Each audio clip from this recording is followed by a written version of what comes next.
The Dead Pixel Society podcast is brought to you by Mediaclip, Advertech Printing, and Independent Photo Imagers. Welcome to the Dead Pixel Society podcast, the photo imaging industry's leading news source. Here's your host, Gary Pajot. Hello again, and welcome to the Dead Pixel Society podcast. I'm your host, Gary Pajot, and today we're joined by Kirby Lee, a sports photographer and a lead photographer for the USA Today Sports. And he's captured some iconic moments from the NFL, Olympics, and soon the upcoming FIFA World Cup. Hi, Kirby. How are you today? Hi, thank you. It's great to be here. So, Kirby, tell us about your journey getting into photography in terms of when did you start, how did you start, and what drew you to sports photography specifically? I've always been interested in sports from the beginning. I did track and cross country in college. I played also basketball in high school. So I've always been interested in sports, and I always been interested in sports pictures. You look at Sports Illustrated, the photos, how they just capture the images. It's a lot different than on TV. I always like looking at pictures. So that's kind of my interest in sports photography. I was an electrical engineering major in college. Really? I also ran track and cross country in college. So I was always been interested in sports. Right. When I graduated, I wasn't quite ready to work. So what better way to tell your parents I'm going to get a master's degree? Exactly. So when I started that, I said, you know what, I got to take a fun class for once. Let me take beginning photography. Right. And it turned out I spent more and more time taking photos, sports photos, and concentrating on my studies. So right. my engineering grades suffered. And as it turned out, I never finished my master's. I just started doing photo. The funny thing in my beginning photo class was an arts-oriented program. And I actually got bad grades because I was just turning in sports photos. The teacher said, your creativity looks like you just went to a game. I was showing like a crash at home plate. I was turning in like Raiders pictures, Dodgers. I was able to get access to professional sporting events. I was turning these in, and the teacher had no comprehension of what it was. She didn't know that from a little. Yeah, it's probably coming from the fine arts example. Yeah, right? You wanted you to do the apple and the still life and the portrait, the tell your story kind of thing. The only photo I got a good grade on was stop action. Yeah.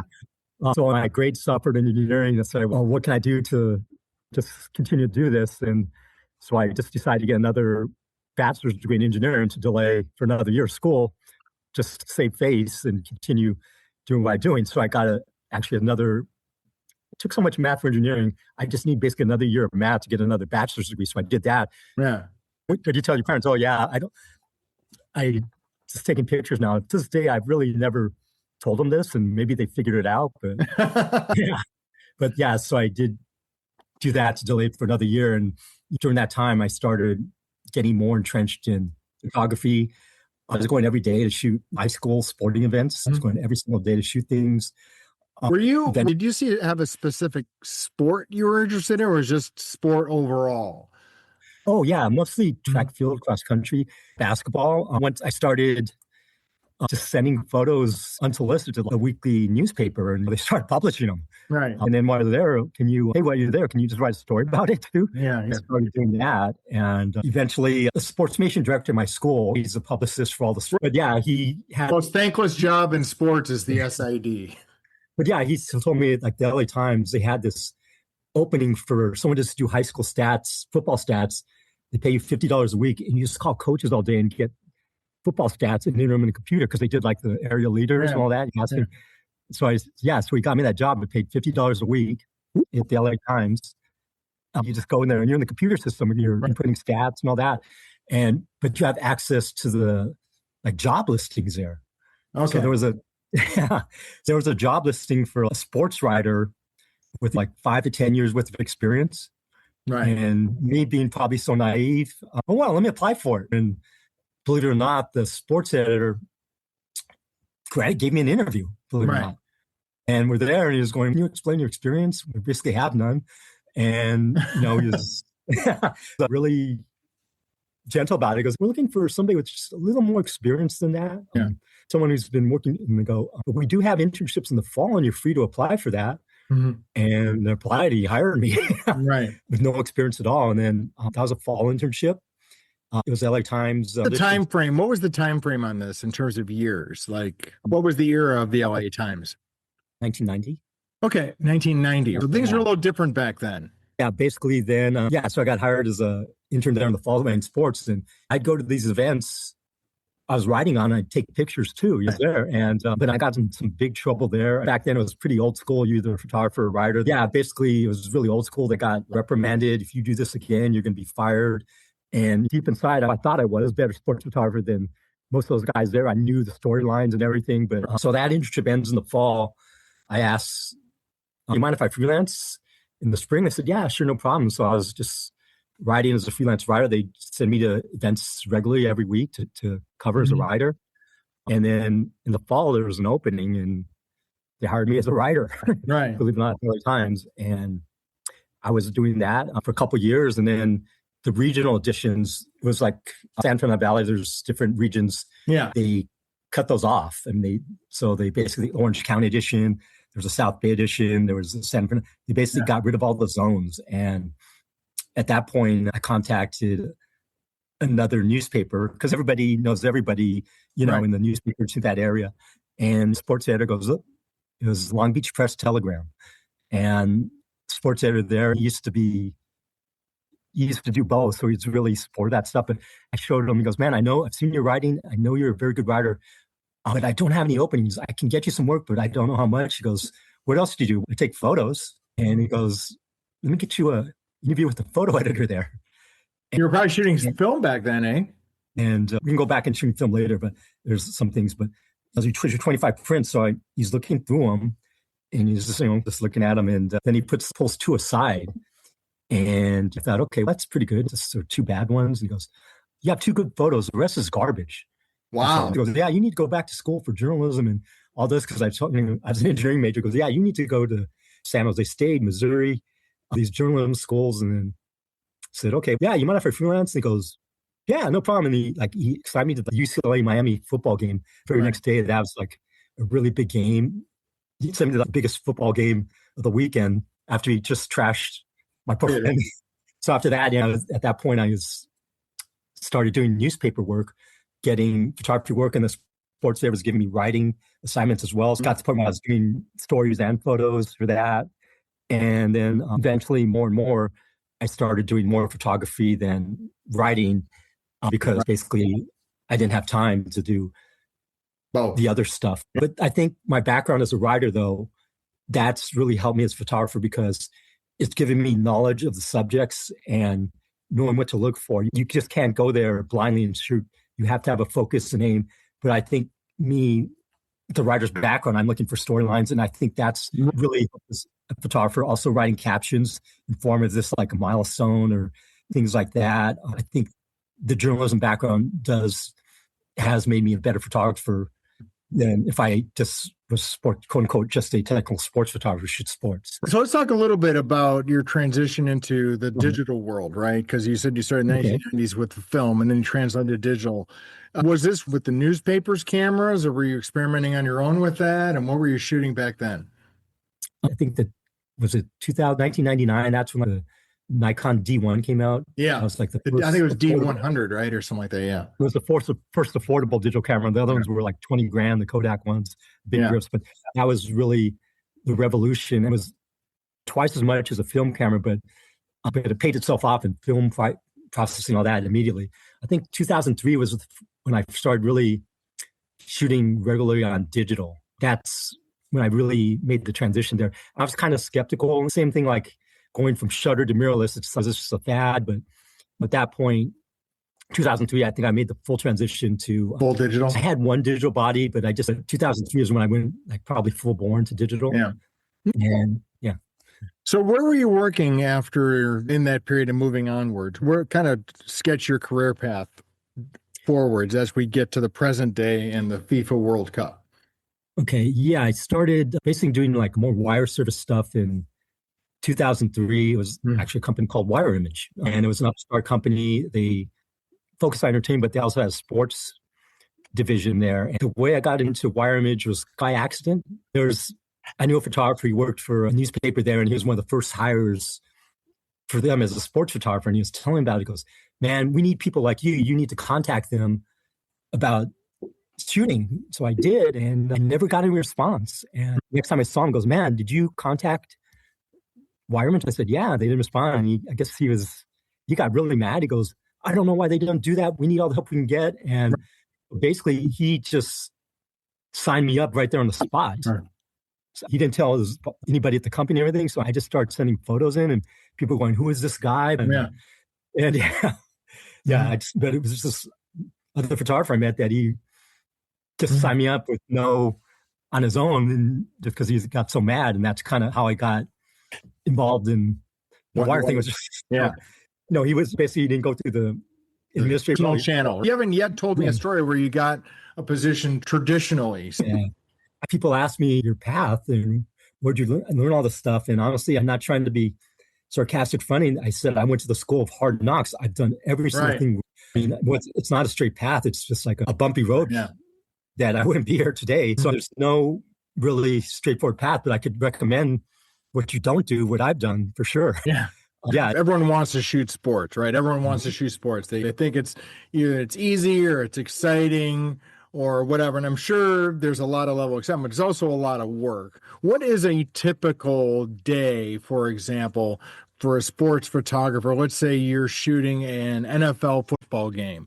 How early do you have to be there? What is your gear? What is your setup? What do you have to do? Stay with us. We'll be right back. Photo retailers, energize your sales with ShareMe Chat, the proven texting platform. Using chat to text on your website keeps your customers connected and buying. See us at Pro and IPI to find out why dealers using ShareMe Chat close more sales without adding staff. Find out more at shareme.chat. Yeah, it's not glamorous. You don't show up like half an hour before the game. For a football game, honestly, I like to be there 4 hours before game, no later than 3. I just need to go there and actually mentally just get in a game mode, relax, think about what I'm going to do during the game, because I have players. I'm looking for storylines. I need to shoot players, just mentally focus there. I make sure all my gear is set up, working. Typically, what's in your bag at that point? How many bodies are you carrying? What kind of lenses? For football, it's just pretty a basic setup: a long telephoto lens, either 400 or 600 millimeters, a medium angle lens, maybe like a 70 to 200, and then a wide angle, like a 24 to 70, and then also maybe a 16 to 35, something wider for scrums at the end of the game. For basketball or baseball, it's quite more extensive. I'm carrying a lot more cameras because I'm doing remote cameras. Right. I'm using typically at an NBA or a baseball game, I'm using like 5 to 6 cameras, 2 on me, and then 3 to 4 remotes typically. Okay. And for those things like an NBA game, I usually get there like 5 hours before game because I got to mount the cameras. I can do it before the players get out there. Baseball the same way. Something like the Olympics. Right. Yeah. But yeah, just on a typical basis, baseball, football, or basketball, that's a typical day. So let's go back to an NBA game with all those. Mm-hmm. How many pictures are you shooting, and how are you managing that volume of images? Because you've been there, you got there 4 or 5 hours ahead of time. Yeah. You shoot the game, that's another 2 hours or so, and then afterwards you're there for probably another how many hours, right? The handheld cameras, you just have to be very select on what you shoot. You cannot be a spray and pray kind of guy, which like Rambo. You really have to focus on what you shoot and be selective to edit it. I think I've learned this from the film days. It was so expensive to process slide film that you're very selective on your shot. And I think to this day, I carry that with me. You have to be very selective, and it makes the edit a lot easier. If there's not a picture there, there's no point in firing away. You really have to be patient. It's I like to say, like you're a sniper. Like a sniper's not going to be firing away. He's just going to be like click and pick that same way. And my goal is actually to shoot the least possible and have the most usable photos. So I think of like a batting average, shooting percentage. And when I think like that, it helps me just think more than just firing away. Yeah, you have to be very selective and just choose your shots. It takes some patience and confidence on your part that you can do this. But I just try to think of getting the most for what I shoot. Sure. And the more and more I shoot, I actually shoot less, believe it or not. I shoot far less than I did in the past. That's a big part of the editing process. Right. Yeah. So are you trying to match the pictures you're looking for to like the storyline in your head? Yeah, exactly. If there's, like, for example, is there a new player they sign? Or is there a new coach, or is this coach going to be, or is this coach going to get fired lately? Is some guy going to be suspended for doing something? Like when I prepare for a football game, I'm like preparing for a team. So basically, I have focus going in at storylines. Okay, make sure I know what the head coach looks like. Right. I'm a general manager, owner of Dignity. When I see these people on the field, I know exactly who they are. And so I have a pretty in-depth insight of what I'm going to do pretty much during the game. How, like during pregame, I'll be looking for these people on the field. I'm looking for certain players. Sure. I'm looking things that might happen in the game. Like it's 3rd and 4 or something. Does this team like to pass a lot? Do they like to run? Oh, so it's got to go to that level. Yeah. If it's a pass play, who might they likely go to on the field during the game? You're a defensive coach trying to anticipate what's going to happen, honestly, because a lot of it's being at the right place at the right time. That's sports photography. A lot of it's luck. But if you put yourself in position, you can play the odds and increase your chances probability-wise. A lot of it's luck. A lot of it's putting yourself in position to get it as well. At a typical NFL game, how many other photographers are there trying to do the same thing you're trying to do? Just in sheer numbers of photographers, it's pretty limited. How many photographers on a field in an NFL game? I'd say I think it's 30 are allowed. Not, that's it. Yeah. But it varies. Some people do. Some people have no clue what's going on. It's a big disparity there. There's a lot of people asked, do you know who the coach is? Something as simple as that. Or do you know who the quarterback is? I've been asked that. But it's other people they come with the lists of players with the numbers on there. They tape it onto the lens shade. It goes through all levels of things. A lot of these newspaper guys, they aren't sports specialists. They do other things. So they might not have a knowledge of sports, but it just is on they're all good photographers. Don't get me wrong, but it varies on maybe their interest level in sports, but it's something I'm very interested in, but it just varies on the level of understanding of what they're doing, to be honest. There's some people. No, I'm just saying it's got to be crowded when you're all trying to do the same job, and there's an NFL game. It's not too bad because it's so restricted how you get there. I think that's different, but the professional sports, it's pretty restricted on the number of people there. But yeah, college games or high school sidelines, I know what you're exactly talking about there, and it's just total chaos. Yeah. So becoming a regular credentialed photographer for professional sports, that's not easy. Can you walk us through that process? Because there's a lot of people who think they can do it and want to do it. There's no shortcuts to that, is there? It takes a lot of hard work. I like to use this analogy. It's like this guy playing in the NFL or in the Olympics. They just didn't say, I want to be an NFL player and step on the field. It all started, you started in high school. You work your way up. It's the same thing with photography. I started the same way. I was doing high school stuff. I got a little better. I started doing college. Then I worked my way up. It wasn't just handed to me overnight. It was years and years of work and preparation. It just doesn't happen overnight. A lot of people think there's shortcuts, but for sports photography, it really isn't. You have to start off.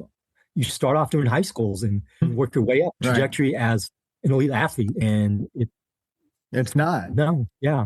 A lot of hard work. It takes a lot of hard work to make something hard like that look easy, right? Yeah, and when I go there, these are pretty stressful events. People think, oh, you're just on the field of an NFL game or the Olympics, you're just there. But no, those events are pretty stressful. The pressure on to produce, like the Super Bowl, are you going to get an epic play? Or I'm going to give you an example of the Olympic 100 meter final. That's like the most anticipated event. People go, oh, it must be cool. But people don't realize the pressure on me. Am I going to get something historic or epic? Am I going to choose the right lane? Is my image going to focus? I'm as tense an athlete in the starting blocks, believe it or not. It's setting up all the cameras. Are they going to work? It's a lot of stress, and people don't think I'm just out there having a great time. But it really is, at that level, it is pretty intense. It's just like an athlete out there, believe it or not. It's riding on. Well, sure, the level, like you said, the level of preparation, anticipation, the work that goes into it. Like you said, an NFL For an NFL game, you got to get there 4 hours before the game. That's about when the players are getting there, right? There's mental prep. There's all kinds of things you have to do. So that's interesting. Draw the parallel to the competitors themselves, to the photographers who have to cover them. I said all week I'm thinking about the game I'm going to shoot on the weekend. The night before, it's hard to fall asleep trying to think of what I'm going to go through during the day. It's just like an athlete, the mindset you have to have. I just can't get to the last minute. I have to just be relaxed and get in a game mode to shoot. Yeah. It sounds funny, but it's just not going out there and having a great time. Preparation and strategy out there going on. If there's an iconic Kirby Lee photo, what is that photo and how did that happen? The most memorable photos I have are actually the ones I miss. Right. It is. Somebody asked Pete Carroll, the football coach, which games he remembers most winning, and he said the ones I lost. But in terms of memorable ones, probably one of the most memorable ones I got was by accident, believe it or not. It was the Seattle Seahawks, San Francisco 49ers. They're playing the NFC Championship, and it was the Seahawks at the end intercepted the pass. 49ers were going for the winning touchdown. Colin Kaepernick was the quarterback. They had Michael Crabtree. He threw it at the end zone, and then Richard Sherman, Seattle Seahawks cornerback, tipped the pass, and it got intercepted. And the Seahawks held on and won the game. But it was in the exact opposite end of the end zone where I was. I missed the whole thing. Right. And then so Richard Sherman comes running across the field to my side, kind of taunt Michael Crabtree, goes to shake his hand. And then Michael Crabtree shoved him in the face, shake his hand. That's the picture you got. And that was actually wound up winning the Pro Football Hall of Fame contest that year for really? Of the year. Yeah, but I was in the absolute wrong place at the right time. Wrong place at the wrong time or right time, what you think it, but it was just I thought you missed the play that led up to that, but you got the reaction. It's in the NFL Pro Football Hall of Fame now. And the funny thing is, when I was shooting it, it was like almost in slow motion. But now when I watch it in real time, it was just like a blink of an eye. You caught that? I got it. But it's a photo by accident that I was so mad, and then it just happened in my face. So when, in an instant like that, where you're into the game, you got to remember to take the pictures, right? Yeah, you just have to. I need to do a better job of this. See the bigger picture because I'm just probably so zoomed in with my telephone. Sometimes I look what other people have and I go, man, I didn't see that, but it's just the way you shoot. Everybody has their own photography style. I shoot very tight and very focused. I don't do blurs and all that, but it's just like handwriting. Everybody has their own distinctive style. I can tell pictures that other people shot by just looking at them, just how the way they shoot. It's just, you develop your own style and how you do things. And everybody has their own way they get ready for a game and everything. Same thing with photographers. So we got the World Cup coming up, which is a worldwide event. And it's not as big, of course, in the U.S. as worldwide, but it's a big deal because it is happening in North America in June. How did you even get on the rotation to be there, and what will you be doing there? I'll be photographing the matches in LA. The first round and the second round are there. It's going for almost 4 weeks there. There's 8 games over four weeks in LA. And what's unique about that is the United States is playing that bracket, which is pretty neat, and also Iran, believe it or not. So in terms of if I could shoot any stadium throughout Mexico, Canada, the U.S., this is probably the one I'd want to choose to have the U.S. in your hometown, but just all the storylines. But in your home country, in your home city, in your home country, you can't ask for more than that. It's like a once in a lifetime thing. That's just incredible. Yeah. And how did I get there?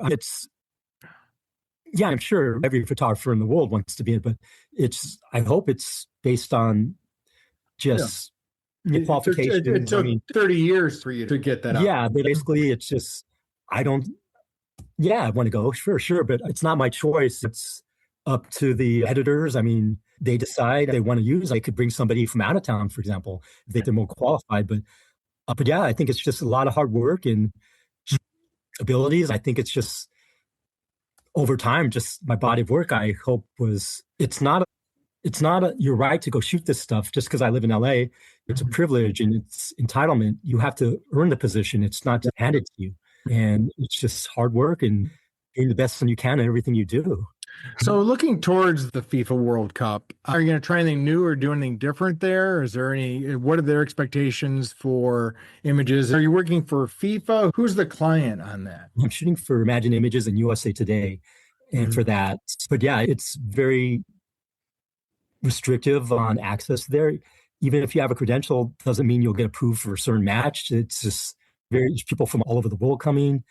It's the pinnacle of That's the thing, because who knows when the next World Cup will be even in North America again, right?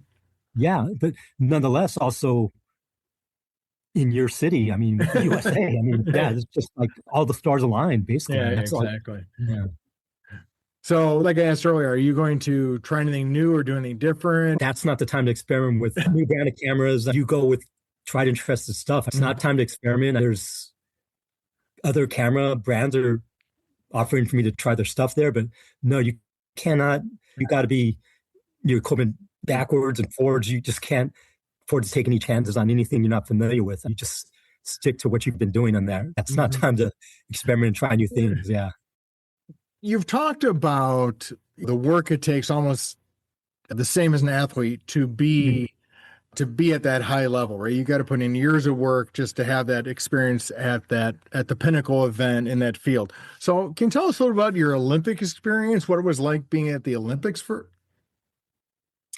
Yeah, the first time I went to Olympics was 2008. And when I walked in there, I couldn't quite believe it. I was pinching myself. I was literally in tears because I'd worked so hard and to finally make it there. But yeah, it was just a speechless moment to be there. So there's a lot of pressure on you right there to have the right equipment, the right gear, the right everything in place, right? Yeah. And then there you are. Yeah, exactly. I was telling you about how much tense the situation is, the preparation and all that. But I guess one thing you don't really anticipate is equipment, how important it is that you have to depend on your equipment.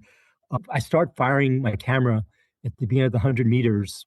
And what happened was my camera and card buffered out midway through the race. The whole camera's just stopped working. Oh, God. And I go, this is a 100-meter final. So you've got 10 seconds. Yeah. Halfway through, it buffers out. Your camera just stops. Right. And I was able to get the finish celebration, the world record. But again, going back to the importance of the camera gear, not just the camera, but your memory cards. Your speed of the memory cards is just so critical for sports photography. Just the right speed.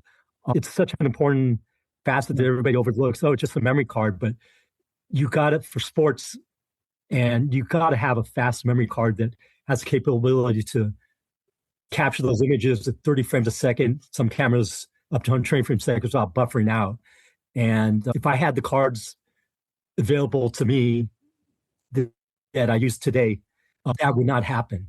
So memory cards are so important. Not necessarily the brand of camera you use, Canon or Sony or Nikon, but the cards I use are SanDisk, and just the right speed you have on them is just so much faster than the ones the cameras manufacturers make themselves. The difference in performance, it's just like having the horsepower on a race car. You don't use it all the time, but when you need it, it's there. But just in that moment, that's really taught me about the importance of not only your cameras, but just so many things, memory cards, everything. You have to have the best. Yeah, because I think a lot of times people who are looking at sports photography are thinking, they're looking for the white lens on the sidelines, right? And they're looking for which brand of camera, but then necessarily thinking about the technology that's writing that image as fast as possible. And that's where I think, like you said, that's come a long way in the last few years. We're doing all kinds of things where reliability of a card is more important than ever. Yeah, just the performance. You can't, these days, cameras have something called pre-capture, which you actually pre-sign time, a third, fifth, second. You can actually capture what you shot before you press the button. On top of that. So that's just another thing about buffering. You can get a ball off a bat every single time. Another example, which is hard to get, is a starter's pistol for tracking the flame coming out. That would be almost impossible to get, but I can get that first try every single time now. But just having the ability to not only the camera, but just the memory cards to be able to capture this stuff. It's And so you definitely don't want to go with a substandard card, right? You can have an $8,000 lens, but if you can't write to the card because it's not fast enough, what use is that lens? Yeah, it's like having a Ferrari and then going to Pep Boys and buying your spark plugs kind of thing. Or having a Porsche and putting Chevy hubcaps, and then you buy a cheap or not a high performance memory card. I can tell you that it almost really did that.